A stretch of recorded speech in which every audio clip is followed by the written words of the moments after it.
Hello everyone, कैसे हैं आप सभी लोग। स्वागत है आप सभी लोगों का आपके अपने यूट्यूब प्लेटफॉर्म जेआरएफ अड्डा एंड गुरुकुल बाय जेआरएफ अड्डा के ऊपर।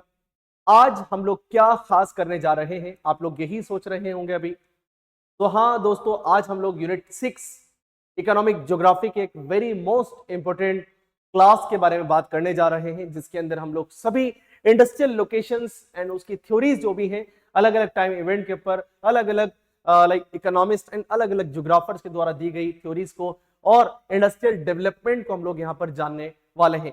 आज के बाद, इस क्लास के बाद आप लोगों को किसी भी थ्योरी से रिलेटेड कोई भी डाउट नहीं रहने वाला है, ये मैं आप लोगों से बोल रहा हूं। बट उसके लिए आपको क्लास को पूरा देखना है और फिर भी अगर आपको कोई भी डाउट आता है तो कमेंट बॉक्स आप लोगों के लिए ओपन है। स्टार्ट करते हैं आज के इस सेशन को। सबसे पहली थ्योरी के बारे में जानकारी हासिल करते हुए वो है हम लोग की Von Thunen agriculture location theory. Von Thunen को सभी आप लोग जानते हैं। इन्होंने जो है वो एग्रीकल्चर थ्योरी दी लोकेशन को लेकर कि भाई कैसे हम लोग इंडस्ट्री को सेटअप करें, कैसे हम लोग अलग अलग रीजन डिवाइड करें कि हमारी जो कॉस्ट है वो कम हो जाए और हमारे जो वर्क है वो बेस्ट टू बेस्ट हम लोगों को आउटपुट प्रोवाइड करें। तो उसके लिए इनकी जो थ्योरी है 1826 के अंदर इन्होंने इसको मॉडल को दिया एंड इनका जो फोकस था वो था एग्रीकल्चर लैंड यूज अराउंड आ सेंट्रल सिटी। जो भी शहरी क्षेत्र होगा या जो भी मिड पॉइंट होगा, उस मिड पॉइंट के आसपास में लोकेशन को आपको सेट करना है। कौन सी लाइक लोकेशन यहां पर देखनी है आपको?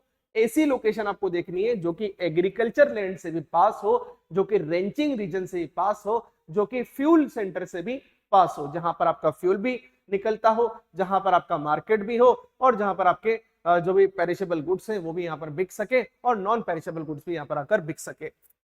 और आइडिया की हम लोग बात करें तो ट्रांसपोर्टेशन कॉस्ट के बारे में बात की गई, land rent decide land use की यहाँ पर बात की कि भाई ट्रांसपोर्टेशन कॉस्ट कैसे इंपैक्ट करती है। एक जगह से दूसरी जगह जब आप लोग जाते हो तो वहां पर आप लोग ट्रांसपोर्टेशन कॉस्ट को जब अप्लाई करोगे तो आपका जो भी गुड्स है वो क्या हो जाएगा। मान लीजिए कि हम लोग का प्लेस ए है और ये प्लेस बी है हम लोग का, ठीक है। एक हम लोग का ये वाला है, दूसरा इस प्लेस ए से आप प्लेस सी के ऊपर जब जाते हो तो डिस्टेंस के ज्यादा होने से, डिस्टेंस बोले तो दूरी के ज्यादा होने से कॉस्ट इस सी के ऊपर ज्यादा होगी। तो ये क्यों होगी, कैसे होगी, उसके बारे में इन्होंने इस एग्रीकल्चर थ्योरी के अंदर बात की थी। जोन्स इन्होंने जो है वो 5 जोन्स अलग अलग जो है वो डिवाइड किए हैं। पहला है जो हम लोग का मार्केट, दूसरा हम लोग का गार्डनिंग एंड डेयरी प्रोडक्ट जहां पर प्रोड्यूस होंगे, फिर हम लोग का फ्यूल फूड वाला कि जहां पर हम लोग का फ्यूल वगैरह प्रोड्यूस होता है, फिर एक ग्रेन क्रॉप्स, फिर हम लोग का रेंचिंग जोन। तो इन्होंने अपनी थ्योरी के अंदर 5 अलग अलग जो है वो रीजन जो है वो बताए, जब से जिसमें सबसे नंबर फर्स्ट की अगर हम लोग बात करेंगे तो वो है हम लोगों का सेंटर मार्केट, यानी कि वो होगा आप लोगों का सेंट्रल सिटी। इस जगह पर आकर जो प्रोडक्ट्स बिकेंगे। दूसरा है हम लोगों का गार्डनिंग, ये 1, ये हम लोग का 2, जहां पर आपके मार्केट गार्डनिंग होगी, डेयरी उद्योग यहाँ पर होंगे और पेरिशेबल गुड्स यहाँ पर जो है वो उगेंगे, बनाएंगे या उसको बेचा जाएगा। तीसरा हम लोग का जो है वो है हम लोगों के पास में फॉरेस्ट, जहां पर जो है लकड़ी वगैरह जो है वो उगाई जाएगी, बनाई जाएगी, कटिंग की जाएगी उसकी। और चौथा रीजन है हम लोगों का ग्रेन क्रॉप्स, व्हीट यहाँ से, राइस यहाँ से, मिलेट यहाँ से, पल्सेस यहाँ से प्रोड्यूस की जाएंगी। और पांचवा हम लोग का रेंज, जो भी हम लोग का रेंचिंग जोन है, जानवर वगैरह यहाँ पर पाले जाएंगे, भेड़ बकरियों को यहाँ पाला जाएगा, ग्रेजिंग करवाई जाएगी। तो ये उसने अलग अलग जोन्स डिवाइड किए हैं। अब देखिए, सभी इंडस्ट्रीज की लोकेशन के लिए कुछ फैक्टर्स होते हैं जो रिस्पॉन्सिबल होते हैं, वो भी साथ के साथ आप लोगों को जान लेना जरूरी है, ताकि हम लोग आगे अगर दूसरी थ्योरी की बात करें तो आप लोगों को ये चीजें ऑलरेडी आती हो। तो हम लोग बात करेंगे पावर की, जिसमें एनर्जी वगैरह के जो भी मशीन है, इक्विपमेंट्स है, वो सब आ जाते हैं। फिर लेबर की हम लोग बात करें, कॉस्ट वगैरह क्या होगी, स्किल लेबर के अंदर होंगी या नहीं होंगी, वो सब मैटर करेगा। रॉ मटेरियल सबसे इंपॉर्टेंट में से एक फैक्टर होता है हम लोग का, कच्चा माल कहाँ मिलता है, कैसे मिलता है, दूरी कितनी है, पैसा कितना आप लोग इन्वेस्ट कर रहे हो, वो चीज आ जाती है। मार्केट कहाँ मौजूद है, वो चीज हम लोग देखते हैं इसके अंदर। Transportation facility is one of the very important factor है इसका, one of the very important factor है इसका। तो ध्यान रखिएगा, लैंड किस तरीके की जो है वो आप इस्तेमाल में लेंगे, वो भी यहाँ पर आपके इंपॉर्टेंट फैक्टर है। तो ये सारे के सारे हम लोगों के क्या है भैया, इंपॉर्टेंट फैक्टर्स हैं। ध्यान रखिएगा, ये सब वो फैक्टर्स है जो कि किसी भी इंडस्ट्रियल लोकेशन को प्रभावित करते हैं। अगर ये फैक्टर्स अगर उसके लिए पॉजिटिव होंगे किसी इंडस्ट्री के लिए, तो ऑब्वियसली वो इंडस्ट्री भी क्या होगी, हेल्दी ग्रो करेगी और तेजी से जो है वो उसका विकास होगा। अब अपन बात करते हैं वेबर की थ्योरी के बारे में, अल्फ्रेड वेबर की थ्योरी के बारे में, जो कि उन्होंने 1909 के अंदर जो है वो इंडस्ट्रियल लोकेशन को लेकर दी थी कि भाई हम लोग किस जगह पर उद्योग धंधों को, अपने संयंत्रों को स्थापित करें जिससे कि प्रॉफिट मैक्सिमाइजेशन हो, कॉस्ट सबसे कम हो। ठीक है, ये चीज हम लोग बात कर लेते हैं। फोकस क्या था, how industries choose location to minimise cost. जिसे हम लोग लीस्ट कॉस्ट थ्योरी भी कहते हैं। क्या बोलते हैं भैया? Least cost theory. इसके अंदर क्या बताया भाई साहब ने कि अपन कैसे काम करें कि हमारी इंडस्ट्री से जो भी प्रोडक्ट बन रहा है सबसे कम रेट पर निकले। तो जब सबसे कम रेट पर निकलेगा, मिनिमाइज होगा, तो आपका जो भी लाइक फायदा है, बेनिफिट है, वो भी अर्निंग भी ज्यादा होगी। फैक्टर कौन कौन से इसमें?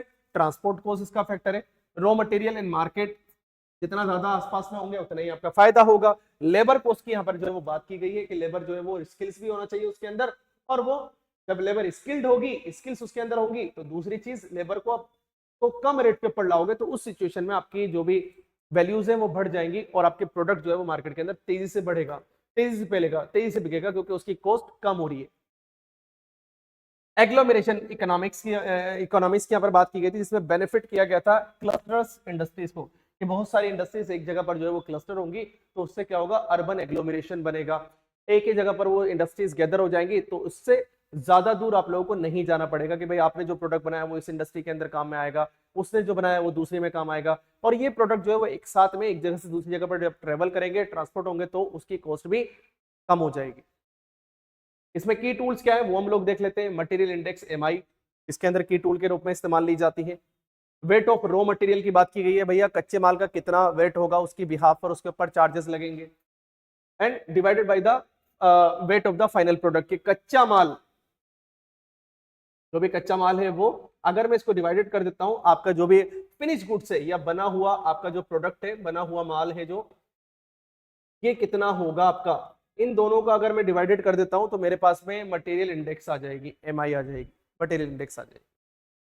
तो एमआई अगर 1 होगा तो industry near raw material source, and MI की वैल्यू 1 से कम होगी तो सिचुएशन के अंदर इंडस्ट्री नियर मार्केट। तो जितनी करीब होगी इंडस्ट्री मार्केट के उतना ही ज्यादा बेनिफिट होगा, और जितनी दूर होगी उतना ही ज्यादा कॉस्ट लगेगी। ये चीज यहाँ पर जो है वो हम लोगों को ध्यान में रखनी है।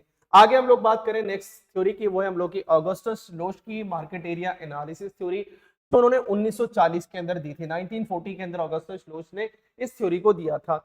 इस थ्योरी के अंदर मेन आइडिया क्या था? तो ये था हम लोगों का मैक्सिमाइज प्रॉफिट। अब ये कैसे होगा आप लोगों का?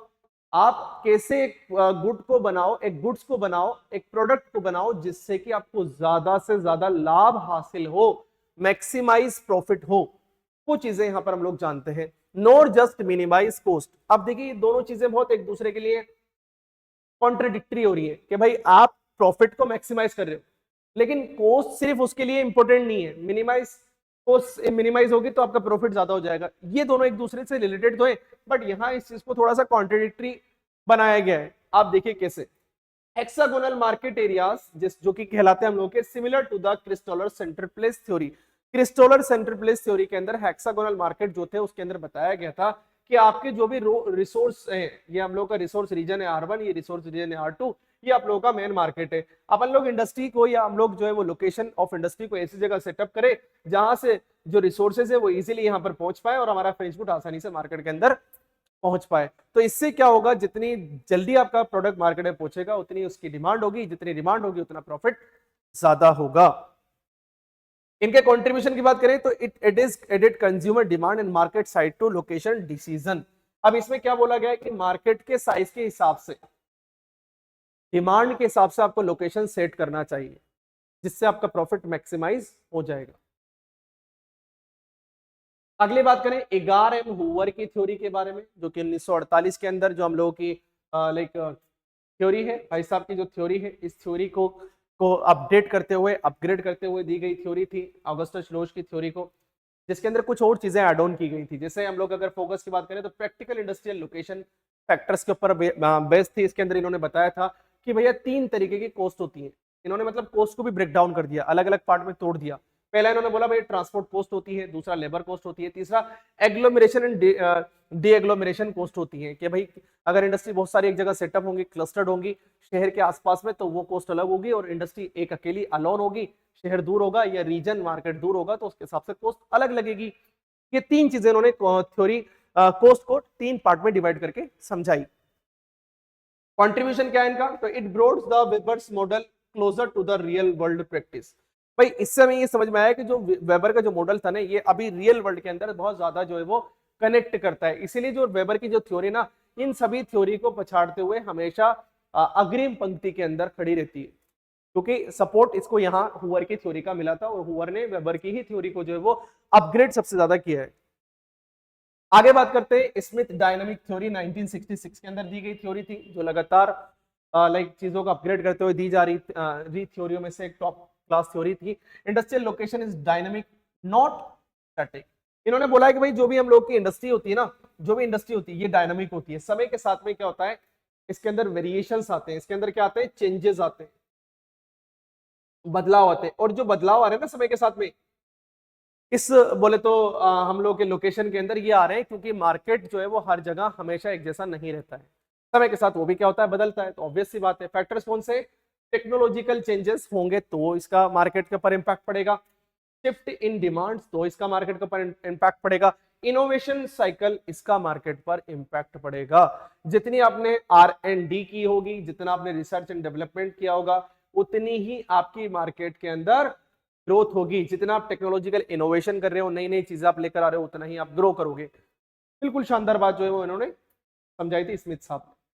अब अपन बात करते हैं रोस्टोन प्रिंसिपल की रिस्क थ्योरी के बारे में, जो कि 1958 के अंदर दी गई थ्योरी थी। इसमें रिस्क के बारे में बात की गई थी कि जितना कम आप रिस्क रखोगे उतना ही प्रॉफिट होगा, उतना ही आपका जो है वो डिमांड बढ़ेगी। ये चीज इन्होंने कही थी। Location based minimising risk of investment, जितना आप क्या है इन्वेस्टमेंट क्या है मिनिमाइज करोगे लोकेशन के आधार पर, उतना ही बेनिफिट आपका होगा। Industrialist often choose secure already developed areas. क्या होता है, हमेशा उद्योगपति ऐसे क्षेत्रों को चुनता है जो कि सिक्योर होते हैं, जो ऑलरेडी वेल डेवलप्ड होते हैं। ऐसा नहीं लेस डेवलप के अंदर उन्होंने पैसा लगा दिया, असीमित मात्रा के अंदर पैसा लगा रहे हैं, वो नहीं चूज करते हैं।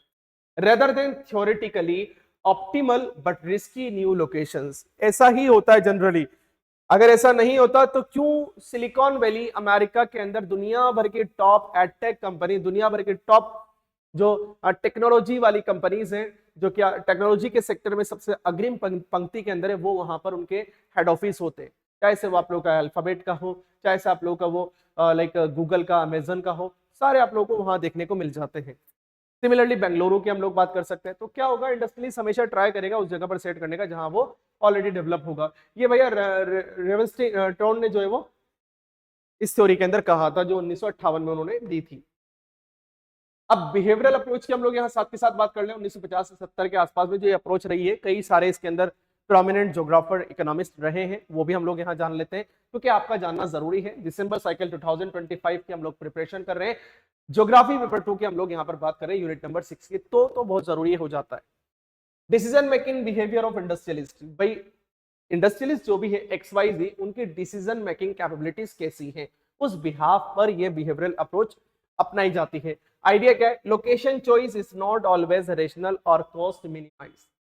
हमेशा ये नहीं होगा ऑपरेशनल लाइक थ्योरी का इस्तेमाल नहीं लिया जाएगा, या ना सिर्फ कॉस्ट को मिनिमाइज करने के ऊपर फोकस किया जाएगा, बल्कि इसके अलावा इन्फ्लुएंस की जाएगी वो थ्योरी इंफॉर्मेशन एंड अवेलेबिलिटी के ऊपर, कि भाई रिसोर्सेज की अवेलेबिलिटी कैसी है, मार्केट की अवेलेबिलिटी, लोगों की अवेलेबिलिटी कैसी है, लोगों की परचेसिंग पावर पैरिटी कैसी है, ट्रांसपोर्ट कॉस्ट कैसी है, फ्यूल वगैरह वहां अवेलेबल है या नहीं है, ओवरऑल चीजों को की अवेलेबिलिटी को यहाँ इंश्योर किया जाएगा। एक्सपीरियंस एंड परसेप्शन जो यहाँ पर देखी जाएंगी। गवर्नमेंट की इंसेंटिव स्कीम्स क्या क्या है, सरकार की नीतियां क्या क्या है, गवर्नमेंट की पॉलिसीज आप लोगों के लिए काम कर रही है कि नहीं कर रही है उस इंडस्ट्री के लिए, वो भी यहाँ पर देखा जाएगा। तो भाई साहब ने उसको बिहेवियरल अप्रोच के अंदर ये जो इंडस्ट्रियलिस्ट है वो इन चीजों को देखता है। तो ये इस टाइम पीरियड के ऊपर बिहेवियरल अप्रोच 1950 से 70 के अंदर अपनाई गई थी, जो आज भी कहीं ना कहीं देखी जाती है। अब देखिए मॉडर्न थ्योरीज के अंदर अगर हम लोग बात करें, 1980 के बाद नाउ ऑनवर्ड अभी तक चल रही थ्योरी है। जैसे ग्लोबलाइजेशन की हम लोग बात करें, FDI की हम लोग बात करें, फॉरेन डायरेक्ट इन्वेस्टमेंट के अंदर हम लोग बात करें, हाईटेक इंडस्ट्रीज की हम लोग यहाँ पर बात करें, ये थ्योरीज, ये जो इंडस्ट्रीज हैं वो अकॉर्डिंग टू लाइक चीजों के वो यहाँ पर सेटअप होती है और अकॉर्डिंग टू द डिमांड यहाँ पर उनकी वैल्यूज होती है। जैसे जिस जगह पर ज्यादा डेवलपमेंट चल रहा होगा वहाँ FDI ज्यादा आएगा। जैसे 1991 का हम लोग थोड़ा यहाँ एक रेफरेंस रख सकते हैं कि भारत ने क्या किया, दुनिया भर की इकोनॉमी के लिए क्या करे, अपने पाथ खोल दिए, और वहां पर जो हम लोगों ने LPG जो था उसको एक्सेप्ट किया। लिबरलाइजेशन, प्राइवेटाइजेशन एंड ग्लोबलाइजेशन, जब ये ओपन हुआ, दरवाजे खुले, तो FDI हमारे देश के अंदर ज्यादा आया और उसकी इंडस्ट्रियल ग्रोथ तेजी से होने लगी। ग्रोथ पोल थ्योरी पेरोक्स 1950 के अंदर दी। Certain industries act as a poles pulling regional development. कुछ इंडस्ट्रीज ऐसी होती है जो दूसरी इंडस्ट्रीज को अपने आसपास में अट्रैक्ट करती हैं, जैसे रिसोर्स लाइक एक्सट्रैक्टिंग कोई इंडस्ट्री है जो कि संसाधनों का निकाल रही है, वो माइनिंग कर रही है, तो वो क्या करेगी, दूसरी इंडस्ट्रीज को अपने आसपास में खींचेगी कि भाई इधर आओ, यहाँ इंडस्ट्री सेट करो क्योंकि यहाँ से इजीली अवेलेबल है आपके लिए raw materials. Industrial complexes and SEZ, special economic zones वगैरह जो होते हैं, जो क्लस्टर्ड होते हैं हम लोगों के एयरपोर्ट, पोर्ट्स, आईटी पार्क्स वगैरह के आसपास में। ग्लोबल प्रोडक्शन नेटवर्क की हम लोग बात कर सकते हैं यहाँ पर, जिसमें multinational disperse activities across countries, और कहें तो हम लोग एफिशिएंसी, कि भाई एफिशिएंसी बढ़ाने के लिए दुनिया भर की बड़ी बड़ी कंपनी क्या करती हैं, जो डेवलप रीजन है या जो वेल डेवलप कंट्रीज है उन जगहों पर सेटअप बना देती है, जिससे कि उनके प्रोडक्ट ग्लोबली हर एक रीजन के अंदर इजीली एफिशिएंट अमाउंट के अंदर पहुंच पाते हैं। अब देखिए ओवरऑल क्रोनोलॉजिकल डेवलपमेंट की बात कर लेते हैं। जो जो हम लोगों ने पढ़ा है, समझा है, कैसे कैसे इंडस्ट्रियल लोकेशन थ्योरी को सेटअप किया गया है समय अंतरालों के साथ में, वो चीज हम लोग देख लेते हैं। 1826 के अंदर वॉन थोरेन ने थ्योरी दी, एग्रीकल्चर लैंड यूज इनका थ्योरी का मेन मकसद था देने का। ट्रांसपोर्ट कॉस्ट के बारे में इन्होंने बात की थी। फिर 1909 के अंदर डायरेक्टली बात हुई, वेबर ने थ्योरी दी, लीज कॉस्ट थ्योरी जिसे हम लोग बोलते हैं। इसके अंदर एमआई जो है मटेरियल इंडेक्स दी गई, जिसमें रॉ मटेरियल को उसके फिनिश गुड से डिवाइड करके निकाला जाता है। सिमिलरली 1929 के अंदर हॉटलिंग ने special competition theory and clustering के ऊपर बेस्ड एक थ्योरी दी। दूसरा 1940 के अंदर लोच ने मार्केट एरिया प्रॉफिट मैक्सिमाइजेशन को लेकर एक थ्योरी दी थी। ठीक है, फिर 1948 के अंदर हुवर ने थ्योरी दी, एगर एम हुवर ने जो थ्योरी दी उसमें ट्रांसपोर्ट, लेबर एंड एग्लोमरेशन के बारे में बात की गई थी। 3 पार्ट में इन्होंने डिवाइड किया था कॉस्ट को। 1950 के अंदर पेरोक्स ने ग्रोथ पोल थ्योरी दी, रेवस्टोन ने रिस्क प्रिंसिपल दिया। 1960 के अंदर स्मिथ ने डायनामिक थ्योरी दी। कौन सी थ्योरी दी? डायनामिक थ्योरी दी, कि भाई समय के साथ में चीजों के अंदर बदलाव आता है और उसकी वजह से लोकेशन जो है वो चेंज होती रहती है। 1970 के आसपास में हम लोगों ने बिहेवियरल अप्रोच देखी, एंड आफ्टर 1970 ऑनवर्ड हम लोग देख रहे हैं मॉडर्न थ्योरीज, जिसमें globalisation, SEZ, global production and network connectivity हम लोग अकॉर्डिंगली समझ और देख रहे हैं। तो ये मैंने आप लोगों को समझाया है, बताया है, बिल्कुल थॉरोली हम लोगों ने एक तरीके से क्विक समझने का ट्राई किया है। होप कि आप लोगों को समझ में आया होगा। स्टिल अगर आपको फिर भी कोई डाउट है तो आप लोग जुड़ सकते हैं, पूछ सकते हैं JRF अड्डा के साथ में एंड गुरुकुल भाई JRF अड्डा के साथ में। दिसंबर साइकिल की प्रिपरेशन के अगर आप लोग कर रहे हैं, उसके अंदर बहुत कम टाइम बाकी है, आप लोग जुड़ सकते हैं। ऑलरेडी हमारे प्रीमियम बैचेस पेपर 2 ज्योग्राफी के चल रहे हैं, आप लोग जुड़ सकते हैं और अपने प्रिपरेशन को नेक्स्ट लेवल पर ले जा सकते हैं। एंड अब की बार JRF पार का फंडा पूरा होता हुआ देख सकते हैं। दीजिए दोस्तों इजाजत, मिलते हैं हम लोग नेक्स्ट क्लास में ब्रेक के बाद। तब तक के लिए bye bye, have a nice day and जय हिंद।